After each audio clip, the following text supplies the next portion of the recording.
I find and I believe that maybe 10% of the children really need to be put on Ritalin as a short-term basis. Ritalin is a Class II narcotic. It's now used as a common street drug. Should we be recommending a Class II narcotic to a child when 3 to 7 days on an allergy-free diet might clear up the problem? Should we be recommending that when homeopathic treatment might resolve the problem? Should we be recommending that when certain nutrients might eliminate the problem? In other words, you don't use a nuclear bomb when you need a fly swatter.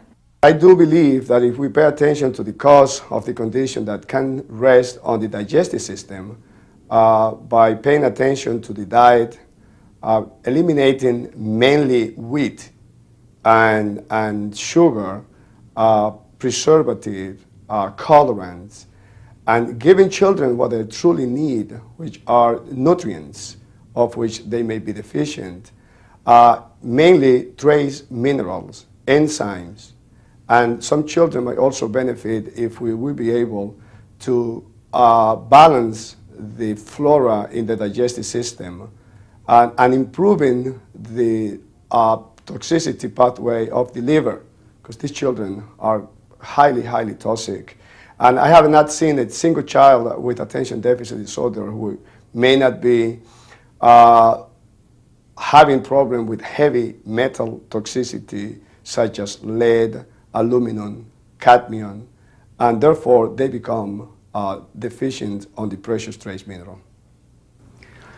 One of the best recipes that we have found, and it's a very inexpensive route to go, is to use a tablespoon of flaxseed oil and or seed, a tablespoon of lecithin, and a tablespoon of nutritional yeast.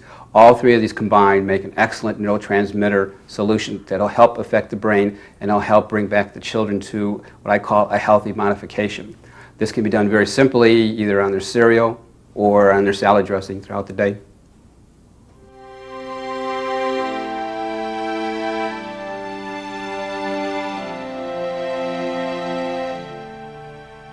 In conventional medicine, we really look at dealing with symptoms. We do disease care. When symptoms present, we try and get rid of them.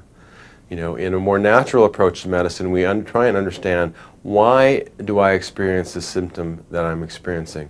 I practice what I call integrated medicine, which means that I don't have only one system that I use, that I look at people's whole lives. I look at their diet, I look at their emotional state, their stress level, and their medical story. How does one remodulate this immune system out of balance? Well, it happens that we're lucky, because the same building blocks that will help an underactive or lowered immune state will also rebalance the overactive immune system. And this is a very basic concept of all immunology and is poorly understood even by many nutritional physicians. We have the building blocks available, and we are very well aware of those specific nutrients that are immune related. But we in general do not introduce them into the allergy situation. Dr. James Braley has a unique approach, a more holistic approach to allergens. My experience working with thousands of allergic patients over a period of 15 years, by the way, also at the same time having 5 clinical nutritionists on staff full-time working with the patients, I found that we could reverse allergy, whether it was airborne allergy, chemical sensitivity, or food allergy. And often all we did, in fact, consistently what we did, was improve their nutritional status, improve the way they ate foods, the way they approached living, got rid of toxins, improved the intake of organic foods, taught them the importance of drinking pure water and exercising and dealing with stress and so forth. And by making them healthier, by improving the nutrients they took in, both in the foods and supplements, we were actually seeing a reversal of allergy, where people could be re-exposed to chemicals, be re-exposed to pollens, be re-exposed to foods that formerly they were allergic to, but now without an allergic response. So nutrition plays a critical role, I believe, in both the onset of food allergy and also its reversal. The building blocks of the immune system are very well known. There's an enormous amount of peer-reviewed literature which shows those specific nutrients that have to do with immune function. we have a very fundamental list, that is vitamin A, vitamin C, the bioflavonoid complex, which is related to vitamin C, vitamin E, the oil called GLA or gamma-linolenic acid, the oil called EFA or essential fatty acids, and 2 minerals, zinc and selenium. These are well researched, but unfortunately very few allergists use these in day-to-day practice, although they may be treating allergy via direct injections and other medications, other direct treatments, but they in general will not put the immune system back into balance. Many patients arrive at my doorstep in the middle of an acute allergy attack and want some immediate relief. Whereby the traditional medical system would give them a pharmaceutical, we have very, very good natural treatments. One of the highest, let's say, priorities would be very high doses of vitamin C.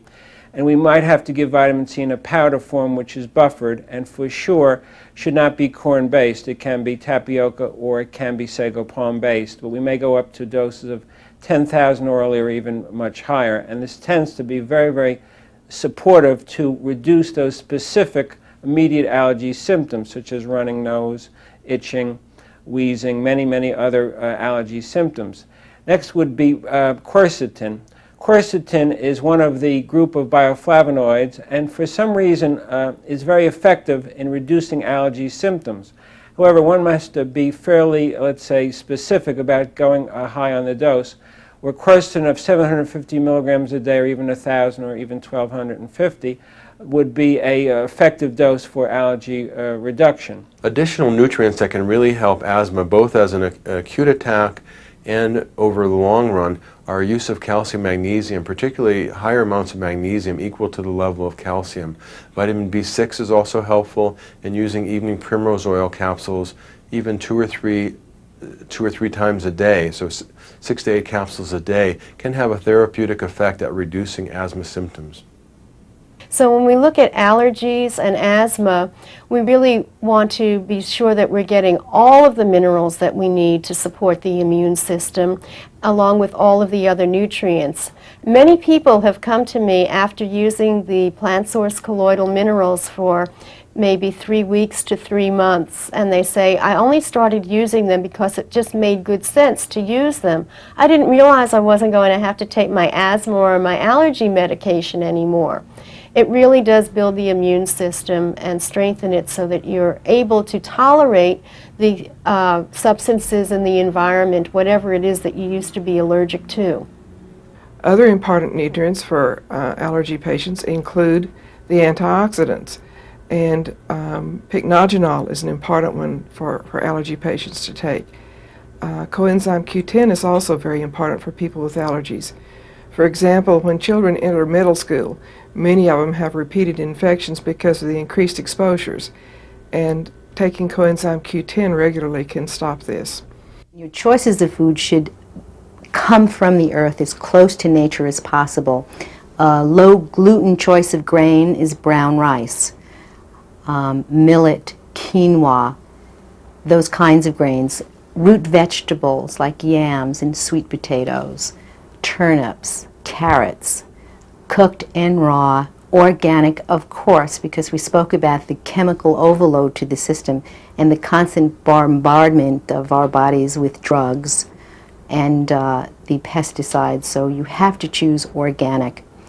For those of you that are vegetarians, your choice of protein should be tofu and beans. If you are a type O blood and you choose and feel better with some animal protein, it must be free range and in moderation, and the choices should be lean meats, fish, and total red meats are out of the question because there's too much estrogen in the meats and formaldehyde. If I have protein, a lot of protein, I notice that I develop an uncontrollable rage. I think it's called a cerebral allergy. And I notice when I don't have a lot of protein, I don't have that. Mood swings and energy deficiency are some of the most common problems of allergy and toxicity in the body. When I see patients and have them go on a process of detoxification, getting rid of some of the bad habits, sugar, nicotine, and alcohol, and other substances they may use daily, and get on a cleaner diet.